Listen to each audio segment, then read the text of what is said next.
दोस्तों आज की इस वीडियो में बिहार डीएलएड एंट्रेंस एग्जाम के लिए साइंस एंड सोशल साइंस के मोस्ट इंपॉर्टेंट प्रैक्टिस सेट 23 करने वाले हैं। चलिए दोस्तों स्टार्ट करते हैं। क्वेश्चन नंबर 1, फिरोज शाह मेहता द्वारा किस वर्ष मुंबई प्रेसिडेंसी एसोसिएशन की स्थापना की गई? 1885 ईस्वी में। मृत घाटी डेथ वैली क्यों प्रसिद्ध है? अत्यधिक उष्णता के कारण, मतलब ज्यादा गर्म होने के कारण ये प्रसिद्ध है, इसलिए इसको डेथ वैली कहा जाता है। जलोढ़ मिट्टी के संबंध में कौन सा कथन सत्य है? देखिए क्वेश्चन को करने से पहले हम इसे पढ़ते हैं। भारत की मिट्टियों में जलोढ़ मिट्टी सर्वाधिक उपजाऊ मिट्टी है। और देखिए जलोढ़ मिट्टी दोस्तों सर्वाधिक भूभाग पर पाया जाता है, सबसे ज्यादा जलोढ़ मिट्टी पाया जाता है हमारे देश में। जलोढ़ मिट्टी दो प्रकार की होती है, एक होता है दोस्तों खादर और दूसरा होता है बांगर। अब आगे बढ़ते हैं। देखिए पुराने जलोढ़ को बांगर कहते हैं, जबकि नदियों के आसपास क्षेत्र में प्रति वर्ष बहाकर लाई जाने वाली नवीन और अधिक उपजाऊ मृदा को खादर कहते हैं। ठीक ना, नोट कर लीजिएगा, क्वेश्चन में आया है ये पॉइंट। खादर मृदा बांगर की अपेक्षा अधिक उपजाऊ होती है। देखिए प्रति वर्ष नदियों के द्वारा दोस्तों जो मृदा बहाकर लाई जाती है ना, उसे खादर कहते हैं। देखिए सबसे पहले दूसरा स्टेटमेंट पढ़िए। प्रति वर्ष दोस्तों नदियों द्वारा बहाकर जो मृदा लाई जाती है उसे खादर कहते हैं, लेकिन यहाँ पर तो बांगर लिखा है, तो दूसरा स्टेटमेंट गलत है। इस क्वेश्चन का पहला और तीसरा स्टेटमेंट सही है। इस क्वेश्चन का सही आंसर ऑप्शन डी हो जाएगा। देखिए नेक्स्ट क्वेश्चन मोस्ट इंपॉर्टेंट है। सूर्य ग्रहण की स्थिति में क्या होता है? देखिए सूर्य ग्रहण की स्थिति में क्या होता है या सूर्य ग्रहण कब होता है, यही हमारा क्वेश्चन है। देखिए दोस्तों आप सभी जानते हैं सौर मंडल के केंद्र में सूरज स्थित होता है, जिसके चारों ओर ग्रह चक्कर लगाते हैं। पृथ्वी भी एक ग्रह है और पृथ्वी भी दोस्तों सूर्य के चारों ओर चक्कर लगाता है लगभग 365 दिन में, जिसे परिक्रमा या परिक्रमण कहा जाता है। और जब पृथ्वी अपने अक्ष पर घूमता है, जिससे रात दिन होती है, उसे घूर्णन कहते हैं उस गति को। ठीक ना। अब दोस्तों आपको पता है चंद्रमा भी पृथ्वी का एक उपग्रह है कि नहीं? चंद्रमा पृथ्वी का उपग्रह।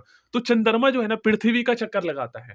और इस सिचुएशन में जो है ना, इस सिचुएशन में क्या होता है कि जब सूरज और पृथ्वी के बीच में चंद्रमा आ जाता है, सूरज और पृथ्वी के बीच में चंद्रमा आ जाता है, तो उस स्थिति को सूर्य ग्रहण कहा जाता है। क्वेश्चन का सही आंसर हो जाएगा दोस्तों, चंद्रमा जब सूर्य और पृथ्वी के बीच आता है तो उस स्थिति को सूर्य ग्रहण कहा जाता है।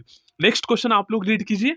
देखिए इसके भंडार में दोस्तों सबसे शीर्ष स्थान पर ऑस्ट्रेलिया है। नेक्स्ट क्वेश्चन, निम्नलिखित में कौन सही सुमेलित नहीं है? ऑप्शन डी सही सुमेलित नहीं है। क्वेश्चन नंबर 7, ऑलिव रिडले कछुआ के स्थल के रूप में कौन सा स्थल प्रचलित है? यह स्थल है दोस्तों भीतरकनिका।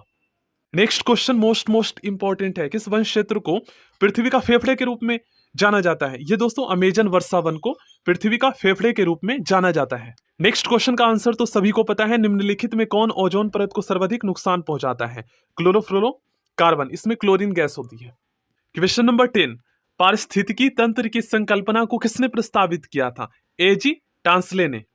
नेक्स्ट क्वेश्चन, पश्चिम की ओर प्रवाहित होने वाली नदियां कौन है? दोस्तों नर्मदा, माही और ताप्ती। नर्मदा, माही और ताप्ती जो है पश्चिम की ओर प्रवाहित होने वाली नदियां हैं। नेक्स्ट क्वेश्चन, सोडियम हाइड्रोक्साइड एवं हाइड्रोक्लोरिक अम्ल की अभिक्रिया से सोडियम क्लोराइड और जल बनते हैं। यह कौन सी अभिक्रिया है? ये उदासीनीकरण अभिक्रिया है। में से कौन ऑक्सीकरण नहीं है? देखिए ऑक्सीडेशन में क्या होता है दोस्तों, ऑक्सीजन ऐड होता है और हाइड्रोजन रिलीज होता है ऑक्सीकरण अभिक्रिया में। तो दहन जो है बिना ऑक्सीजन के नहीं हो सकता। ठीक ना, ऑक्सीजन इसमें भी ऐड हो रहा है, भोजन का पाचन में भी ऑक्सीजन ऐड हो रहा है, श्वसन में भी ऑक्सीजन ऐड हो रहा है, अपक्षेपण में नहीं होता। ठीक है, तो ये ऑक्सीकरण अभिक्रिया नहीं है। नेक्स्ट क्वेश्चन, निम्नलिखित में से कौन सा अधातु विद्युत का सुचालक है? कंडक्टर है, वो भी अधातु है।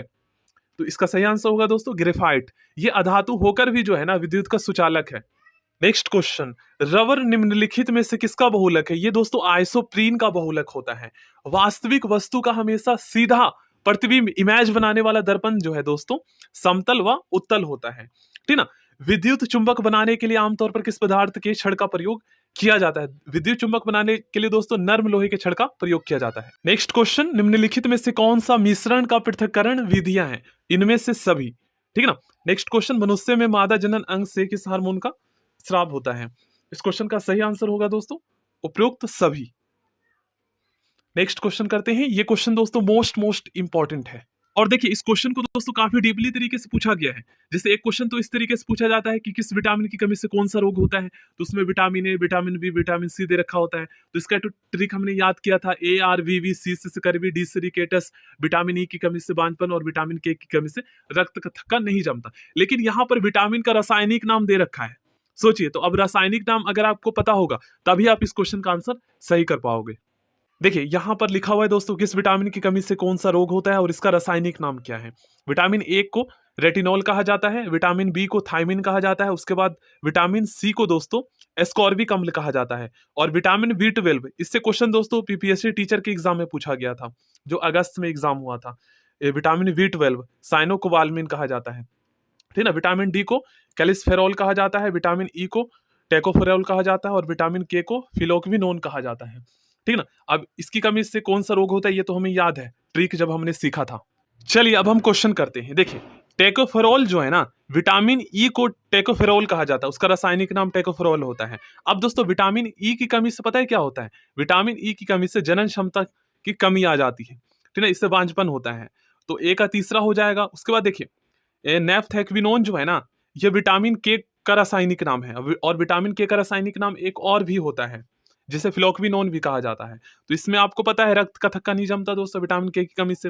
उसके बाद थायमिन, देखिए विटामिन बी को थायमिन कहते हैं, और ट्रिक हमारा क्या कहता है, ए आर बी बी, मतलब विटामिन बी की कमी से, बी बी मतलब बेरी बेरी, ठीक है ना। विटामिन बी की कमी से बेरी बेरी रोग होता है, और विटामिन बी का रासायनिक नाम थायमिन है। उसके बाद साइनोकोबाल्मिन जो है ना, ये विटामिन 12 का विटामिन बी 12 का रासायनिक नाम है।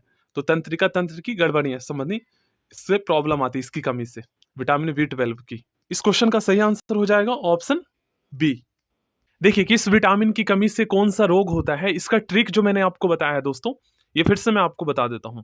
देखिए विटामिन ए की कमी से रतौंधी होता है, और विटामिन बी की कमी से बेरी बेरी होता है, सी की कमी से स्कर्वी होता है, और डी की कमी से रिकेटस होता है, और ई की कमी से बांझपन, के की कमी से रक्त का थक्का नहीं जमता। तो ट्रिक हमारा क्या कहता है ना, ए आर बी बी, सी से स्कर्वी, डी से रिकेटस, विटामिन ई की कमी से बांझपन और के की कमी से रक्त का थक्का नहीं जमता। देखिए रतौंधी, आर को जो है ना मैंने, सॉरी रा को मैंने आर से डिनोट कर दिया है, ठीक है, विटामिन ए की कमी से रतौंधी, और बी बेरी बेरी को मैंने बी से डिनोट कर दिया है, ठीक है। तो विटामिन बी की कमी से बेरी बेरी, और सी को मैं scurvy, A R V V, C से स्कर्वी, डी से रिकेटस, ठीक है ना, और रिकेटस को मैंने आर से डिनोट कर दिया है। तो ट्रिक क्या है, A R B we, C से स्कर्वी, डी से रिकेटस, विटामिन ई की कमी से बांझपन और के की कमी से रक्त थक्का नहीं जमता। इस तरीके से याद कर सकते हो। क्वेश्चन नंबर 21, अमीबा में भोजन का अंतर्ग्रहण किसके द्वारा होता है। ऑप्शन ए इसका सही आंसर होगा। नेक्स्ट क्वेश्चन, निम्नलिखित में से कौन ऊर्जा का मात्रक है। दोस्तों ऊर्जा का मात्रक जूल होता है, ठीक है ना। और अगर आपसे पूछा जाए दोस्तों कि कार्य का मात्रक क्या होता है, तो देखिए कार्य का अगर आपसे पूछा जाए कि सीजीएस पद्धति में, सीजीएस सिस्टम में कार्य का मात्रक क्या होता है, तो अर्ग होता है, और एसआई पद्धति में कार्य का मात्रक दोस्तों जूल होता है। मतलब ऊर्जा और कार्य का मात्रक सेम होता है, याद कर लीजिएगा।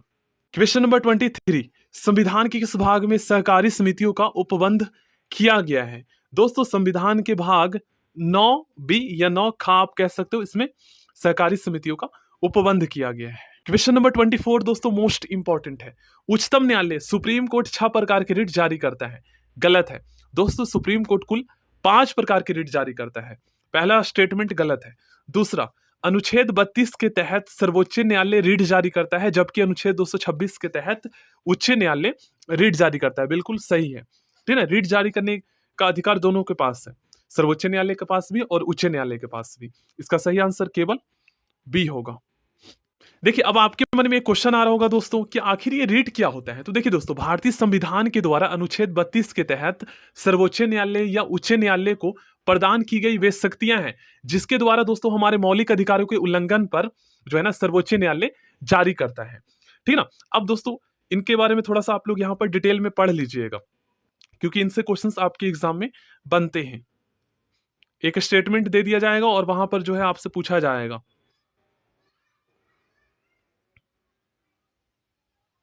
और देखिए अनुच्छेद 32 को दोस्तों doctor V are Ambedkar ji ने जो है ना संविधान के हृदय और आत्मा की संज्ञा दी है, ठीक ना। अनुच्छेद 32 को, जिसमें संवैधानिक उपचारों के अधिकार का वर्णन किया गया है।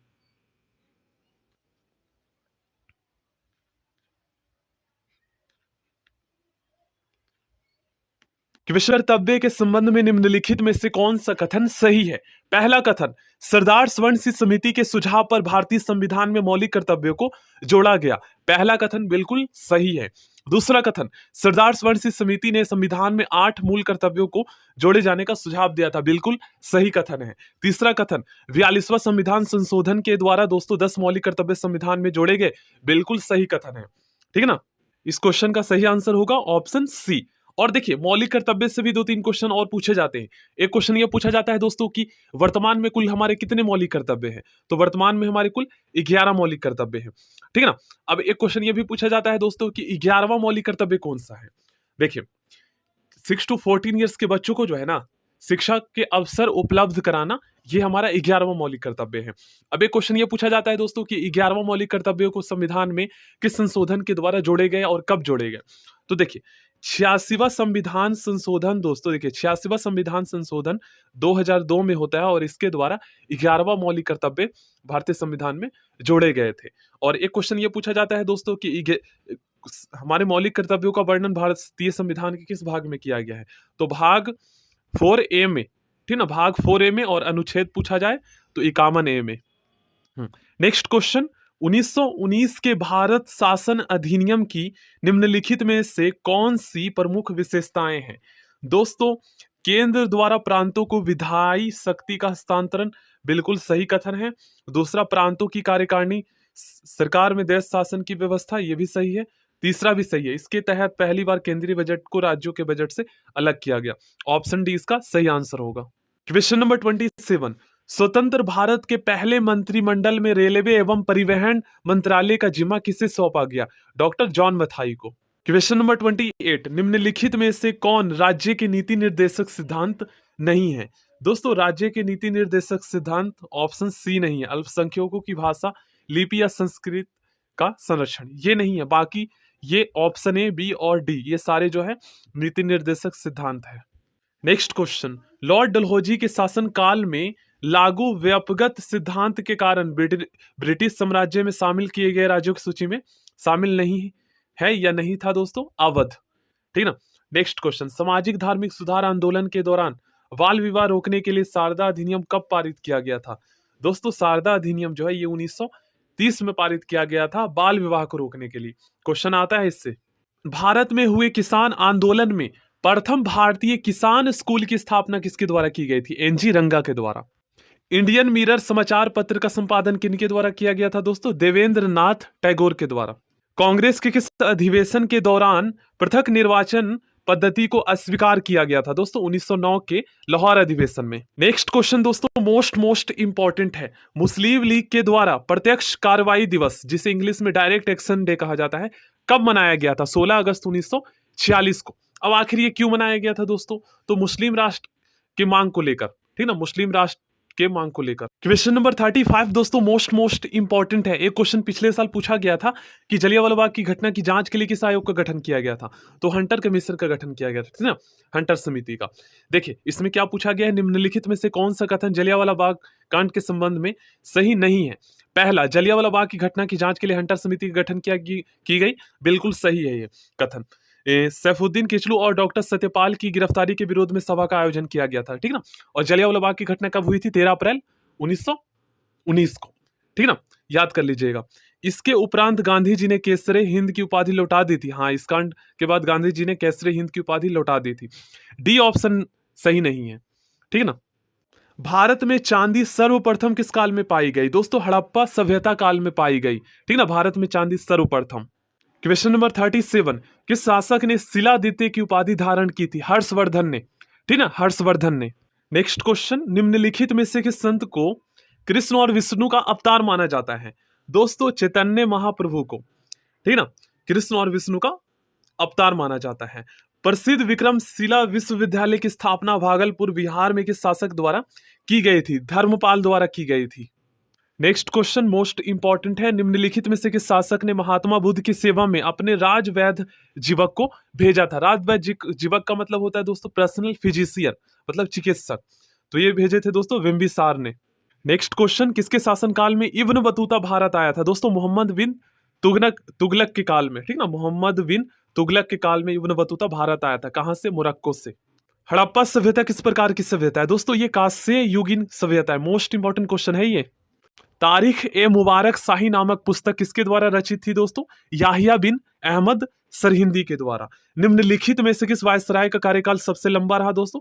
लॉर्ड लिनलिथगो का।